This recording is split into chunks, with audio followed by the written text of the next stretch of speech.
So what comes to mind when I think about my F it moment or my fuck it moment was really like being signed to Atlantic, being in New York, traveling around, touring, doing all these cool things, and just having a horrible press moment.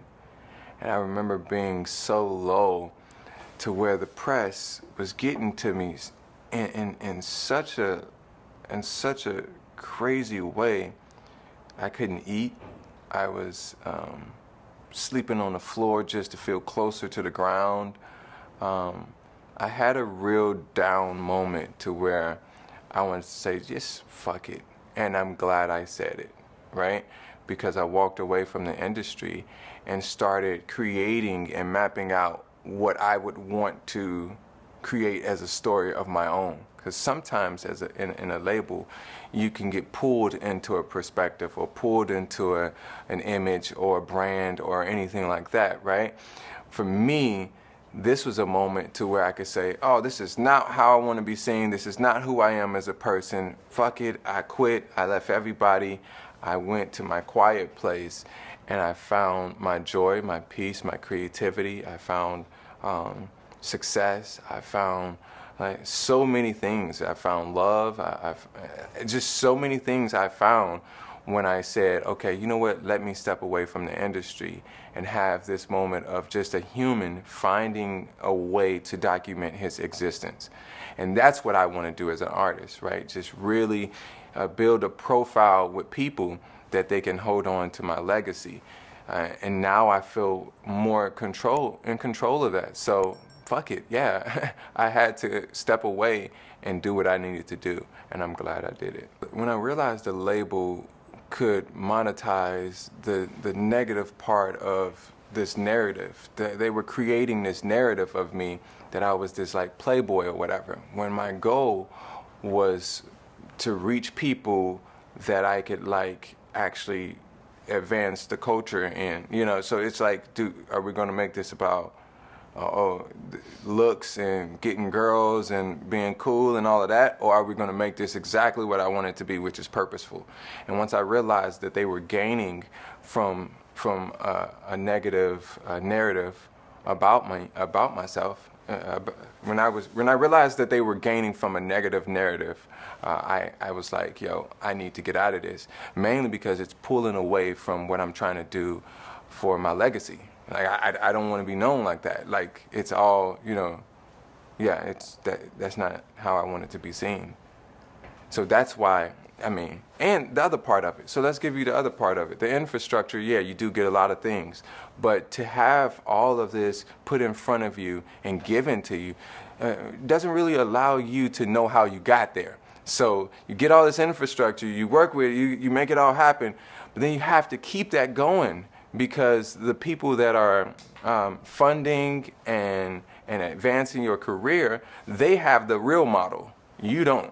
So if you want to go and do something, you can't, because you don't have the model. You don't have the relationships and all of that sort of stuff to make sure that you can really go in a great workflow as an entrepreneur. So it robs you of your chance of really knowing how you got there too.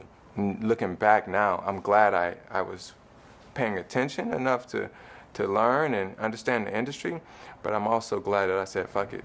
The cons that come with leaving a label, is it's not enough people.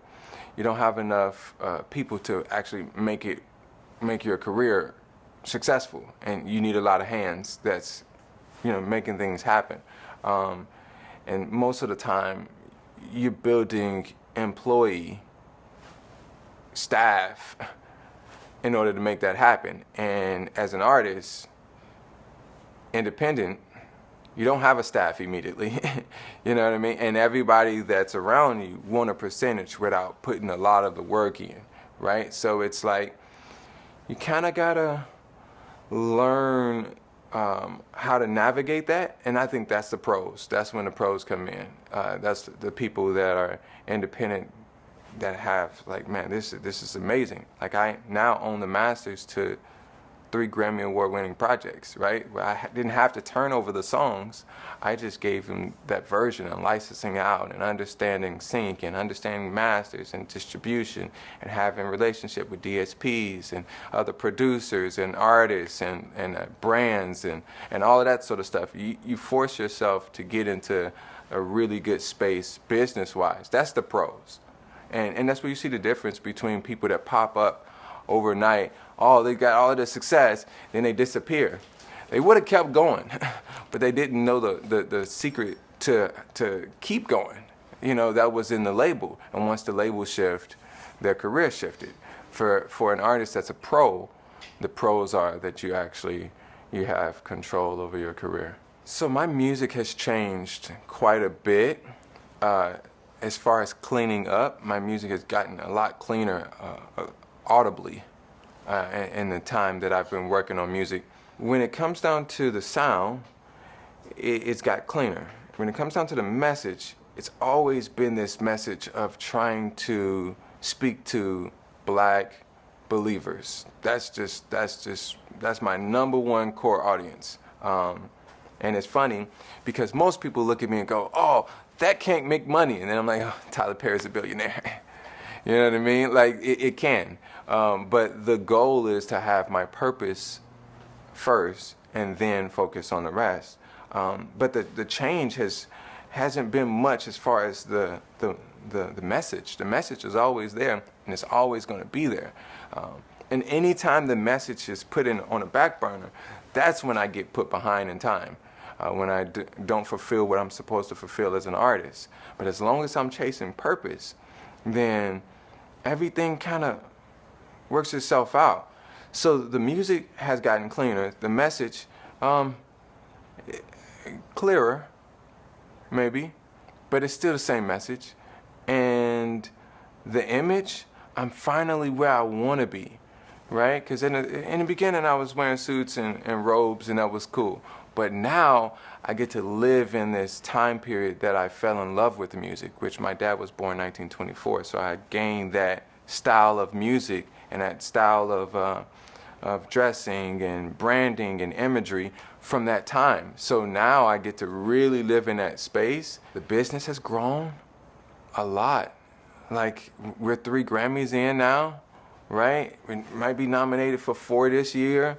Like, we're going for Emmys now. We're going into musicals with Tonys and all of that sort of stuff, while still holding the masters and building great relationships. So the business side of it, oh my God, so much better now. But artists grow, and as you grow, you find your journey, and you find this beautiful perspective that you want to leave with the world. And I think I've been developing that for a while. And you can see it. It's just how it happens. You spend more time on it, it gets better.